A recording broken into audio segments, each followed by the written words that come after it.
नमस्कार दोस्तों, मैं डॉक्टर नेहा जैन मेरे चैनल समाधान कॉस्मेटिक केयर में आपका स्वागत करती हूँ। तो फ्रेंड्स, आज मैंने एक टॉपिक लिया है पाश्चात्य संस्कृति का भारतीय संस्कृति पर होने वाला दुष्प्रभाव। इससे रिलेटेड एक वीडियो मैंने पहले भी पोस्ट किया था। इस वीडियो में मैंने फर्स्ट प्राइज प्राप्त किया था 25 लोगों के बीच। कुछ समय पहले हमारे यहाँ पर्यूषण पर्व जो चल रहे थे उसमें एक भाषण प्रतियोगिता थी जिसका ये टॉपिक लिया गया था। लेकिन फ्रेंड्स, उसमें समय बहुत निर्धारित था, केवल 4 मिनट के अंदर ही मुझे अपनी सारी बातें कहनी थी, तो बहुत सारा टॉपिक मेरा छूट गया था। इसलिए मैंने सोचा आप सबके बीच ये टॉपिक मैं शेयर करूं। तो फ्रेंड्स, धीरे धीरे हमारी जो भारतीय संस्कृति है वो खत्म होती जा रही है, उस पर पाश्चात्य संस्कृति काफ़ी हावी होती जा रही है। हमारी जो संस्कृति है, भारतीय संस्कृति, विश्व में सबसे प्राचीनतम संस्कृति है। ढेर सारी संस्कृतियाँ, चाहे मिस्र की संस्कृति, चाहे रोम की संस्कृति, सीरिया की संस्कृति, मेसोपोटामिया की संस्कृति, ढेरों संस्कृतियाँ आईं और चली गईं, लेकिन हमारी जो भारतीय संस्कृति है आज तक बनी हुई है। क्यों? क्योंकि इसमें हम चरित्र को महत्व देते हैं, इसमें हम संस्कार को महत्व देते हैं। इसका जो मूल है, इसकी जो नींव है वो हमारे वेद हैं, हमारे पुराण हैं। इस कारण से ये संस्कृति आज तक टिकी हुई है। हमारी जो संस्कृति है उसमें हर इंसान के चरित्र को हम महत्व देते हैं। हम सुंदरता को महत्व नहीं देते हैं, हम पैसों को महत्व नहीं देते हैं। अगर इंसान के अंदर क्वालिटी है, उसका चरित्र अच्छा है, तो हम उसको महत्वता देते हैं। लेकिन जो पश्चिमी संस्कृति है उसमें वो लोग सुंदरता को महत्व देते हैं, पैसों को महत्व देते हैं और जिससे उनका काम निकल सके उन समस्त चीज़ों को महत्व देते हैं। हम हमारे संस्कारों को महत्व देते हैं। बचपन से ही हमारे घर में बच्चों, जैसे ही बच्चे होते हैं, थोड़े ही बड़े होते हैं, हम उन्हें नमस्कार करना सिखाते हैं, हम उन्हें बड़ों के चरण स्पर्श करना सिखाते हैं, हम उन्हें हेलो हाय करना नहीं सिखाते हैं, हम उन्हें संस्कार देते हैं जैसे। लेकिन पश्चिमी संस्कृति का प्रभाव हमारे बच्चों पर इतना अधिक होता जा रहा है कि वो उन संस्कारों का पालन नहीं करना चाहते हैं।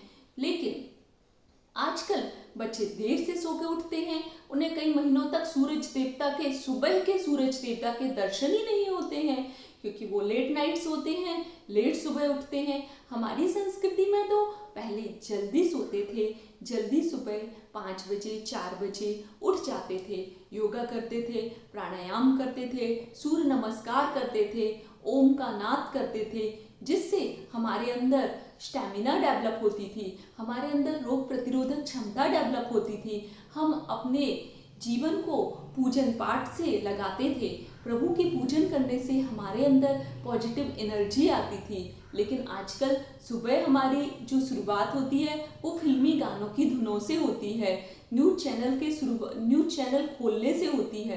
तो ये सब क्या है? यह सब धीरे धीरे पाश्चात्य संस्कृति का प्रभाव होता जा रहा है। हमारे यहाँ अतिथि को देवता माना जाता था।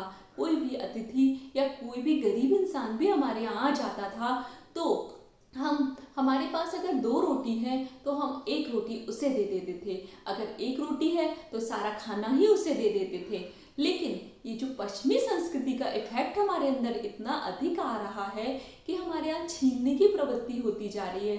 हमारी शेयरिंग की, हेल्पिंग की जो प्रवृत्तियाँ, जो हमारा नेचुरल स्वभाव था वो खत्म होता जा रहा है। आजकल बच्चे स्कूल जाते हैं और माएँ खुद कहती हैं, देखो ये सामान बहुत महंगा है, ये पापा ने दिलाया है, बहुत महंगा है, इसको किसी को मत देना, अपना सामान लेके आना, अपने टिफिन में से किसी को भी कुछ भी नहीं खिलाना। मतलब हम अपने बच्चों को कहाँ ले जा रहे हैं? खुद अपने आप में चिंतन कीजिए, हम अपने बच्चों को क्या शिक्षा दे रहे हैं? क्या हम उसी भारतीय संस्कृति के निवासी हैं जहाँ पे लोग अपने धर्म की रक्षा के लिए, अपने देश की रक्षा के लिए अपना सब कुछ दान कर देते थे? बच्चों में धैर्य का अभाव होता जा रहा है क्योंकि संयुक्त परिवार प्रणाली खत्म होती जा रही है। लोग बहुत पहले बड़ी बड़ी फैमिली में रहते थे, शेयरिंग करते थे, दूसरों की मदद करते थे। आजकल बच्चे चिड़चिड़े होते जा रहे हैं, अगर उन्हें कोई चीज़ नहीं मिलती है तो एकदम वो अनशन पर बैठ जाते हैं। और माता पिता की भी एक ही एक बच्चे होते हैं, इसलिए माता पिता भी अपने बच्चों की जिद को पूरा करने में लगे रहते हैं। अगर बच्चे ने कोई भी कितनी भी महंगी चीज़ मांगी, लेकिन उनके माता पिता तुरंत ही उसकी इच्छा को पूरी कर देते हैं। इसके कारण बच्चों को तो लगता है जो चीज़ उनने मांगी उन्हें तुरंत मिल जाएगी, लेकिन जब वो बड़े होते हैं, कैरियर की ऊंचाइयों पर होते हैं, कुछ चीज़ नहीं अगर उनको मिलती है, सफलता उन्हें नहीं मिलती है, तो उनको आदत में तो यही रहता है कि जो भी चीज़ करेंगे, जो भी काम हम करेंगे उसमें हम सफल होंगे, जो भी चीज़ हम मांगेंगे वो चीज़ हमें मिल जाएगी। इसलिए वो तुरंत उस चीज़ को पाना चाहते हैं। इसलिए क्या होता है, आत्महत्याएं ज़्यादा होती हैं, सुसाइड ज़्यादा होता है, डिप्रेशन ज़्यादा होता है। आजकल कोई इंसान कष्ट ही सहन नहीं करना चाहता है। तुरंत एसी चाहिए, तुरंत पंखा चाहिए, तुरंत बच्चों को भूखा नहीं रहना चाहते। थोड़ा सा भी व्रत उपवास जो लोग करते हैं उनको थोड़ा सा भूखे रहने की आदत होती है, लेकिन पूरे टाइम बच्चों को पिज़्ज़ा, पास्ता, बर्गर यही चीज़ें चाहिए, क्योंकि उनको फ्रूट्स ही नहीं खाने हैं, वेजिटेबल्स नहीं खाना है। कोई भी हेल्दी थिंग आप उनको देते हैं तो उनको वो चीज़ें नहीं लेनी है। क्यों? क्योंकि हम भी पाश्चात्य होते जा रहे हैं और वैसे ही हम संस्कार बच्चों को दे रहे हैं। 90% बच्चे ही पेट की बीमारियों से शिकार हैं, और जिनको पेट की बीमारियां हैं उनका पूरा ही बॉडी सिस्टम ही खराब हो जाता है। तो ये सब क्यों हो रहा है? ये सब पाश्चात्य संस्कृति का ही दुष्प्रभाव होता जा रहा है।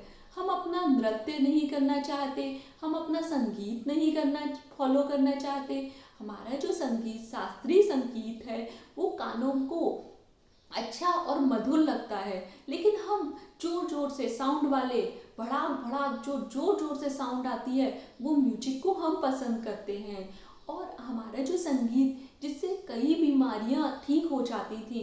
कहते हैं कि जब हमारे संगीतज्ञ गाना गाते थे तो बुझे हुए दिए भी जलने लगते थे, मधुर आवाज़ आती थी, अच्छी हवाएं चलने लगती थी। लेकिन उस संस्कृति को हम तो भूलते जा रहे हैं, और जो पाश्चात्य संस्कृति पश्चिम वाले लोग हैं वो फॉलो करते जा रहे हैं। हमारा जो भरतनाट्यम, हमारी कथकली नृत्य, हमारे जो लोक नृत्य हैं, उनको करने से अलग सा अनुभूति होती है, उनको करने से हमारी बॉडी में बहुत एनर्जी होती है, और वो सब हम भूलते जा रहे हैं। जब विदेशियों ने भारत पर आक्रमण किया, जब 1831 में पहली बार लॉर्ड मैकाले भारत आया, तो वह यहाँ की रिपोर्टिंग करके रानी एलिजाबेथ के पास ले गया, और यहाँ की संसद और वहाँ की संसद में उसने कुछ बातें प्रस्तुत की जो मैं आपको बताना चाहती हूँ। लॉर्ड मैकाले ने महारानी और वहाँ के संसद को कहा कि भारत के लोग तो बहुत अमीर हैं, इतने अमीर हैं कि वहाँ का छोटा छोटा गांव भी हमारे बड़े बड़े शहरों के भी कंपैरिजन में नहीं है। वहाँ तो लोग ताला ही नहीं लगाते हैं, वहाँ तो लोग इतनी मोहरें दान दे देते हैं, वहाँ के मंदिर सोने से भरपूर हैं, और वहाँ पर बहुत अधिक समृद्धि है, और शिक्षा का स्तर तो वहाँ पर 100% है, और हर बच्चा वहाँ पर शिक्षित है। तो इस तरीके से भारत में शिक्षा का स्तर पूरे भारत में बहुत अधिक है। तो रानी ने बोला कि हम इनको गुलाम कैसे बनाएं।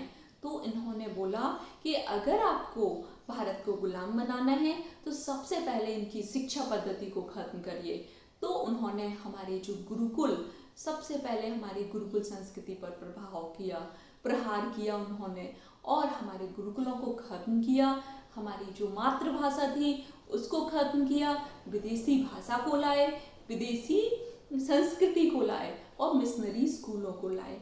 लॉर्ड मैकाले ने खुद कहा था कि हमारे भारत जो देश है वहाँ पर गुरुकुल इतने बड़े बड़े हैं, कई किलोमीटर एरिया में फैले हुए हैं, कई सौ बच्चे उसमें एक साथ पढ़ते हैं, और वहाँ पर गुरुकुल में शिक्षा तो दी ही जाती है, वाणिज्य, इंजीनियरिंग और खाना पकाने, पाक विद्या और चिकित्सा शास्त्र, सब कुछ एक ही गुरुकुल में एक ही टीचर अच्छे से सिखा देता है। हमारे यहाँ के स्कूलों में तो इतना स्पेस भी नहीं है कि ब्रीदिंग स्पेस जिसको बोलते हैं, सांस लेने का एरिया, वो भी हमारे देश के स्कूलों में नहीं है। तो हम क्या करें? सबसे पहले हम इनकी शिक्षा व्यवस्था को खत्म करें। तो फ्रेंड्स, ये वीडियो थोड़ा सा बड़ा हो जाएगा क्योंकि इसमें मैंने काफ़ी इंफॉर्मेशंस आपको दी हैं कि कैसे हम अंग्रेज़ों के गुलाम बने।